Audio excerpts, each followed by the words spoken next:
सभी को नमस्कार। राजस्थान हिस्ट्री की इस शॉर्ट मीडियम रेंज की क्लास में आप सभी का एक बार फिर स्वागत है।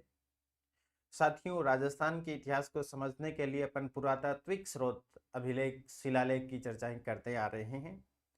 आज की इस कक्षा के अंतर्गत भी अपन एक अभिलेख शिलालेख की चर्चा करेंगे, जिसकी क्या विशेषता है, उसमें क्या लिखा हुआ है, वो कहाँ संरक्षित है, जैसी बातों की चर्चा इसमें होगी। साथियों, आज अपन जिस शिलालेख की बात कर रहे हैं उसका नाम है नगरी शिलालेख।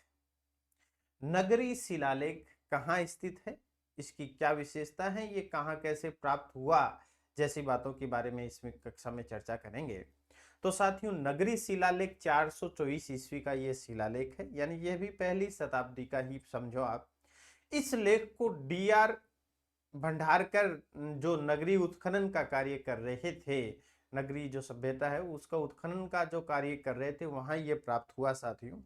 और यह अजमेर संग्रहालय में संरक्षित रखा हुआ है। कहाँ संरक्षित रखा हुआ है? अजमेर संग्रहालय में संरक्षित कर रखा गया है। और इसकी भाषा क्या है साथियों? नगरी शिलालेख की भाषा संस्कृत है और लिपि नागरी है।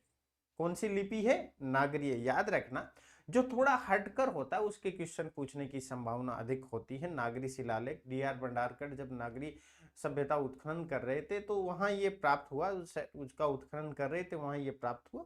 अजमेर संग्रहालय में संरक्षित है। भाषा संस्कृत है लेकिन लिपि नागरी है। ये महत्वपूर्ण बात है, कई बार कंपटीशन एग्जाम में ऐसा क्वेश्चन पूछा जाता है। इसका संबंध विष्णु के पूजा के स्थान से है। इसका संबंध विष्णु की पूजा के स्थान विशेष से, विष्णु पूजा इसमें होती है साथियों, तो इसका संबंध विष्णु की पूजा के स्थान विशेष से है। और ये है नगरी का शिलालेख। तो साथियों, आज की इस कक्षा के अंतर्गत अपनों ने नगरी शिलालेख कहाँ प्राप्त हुआ, कहाँ संरक्षित है, कौन सी भाषा में लिखा हुआ है, कौन सी लिपि में लिखा हुआ है, एक बार मैं दोबारा बताना चाहूंगा।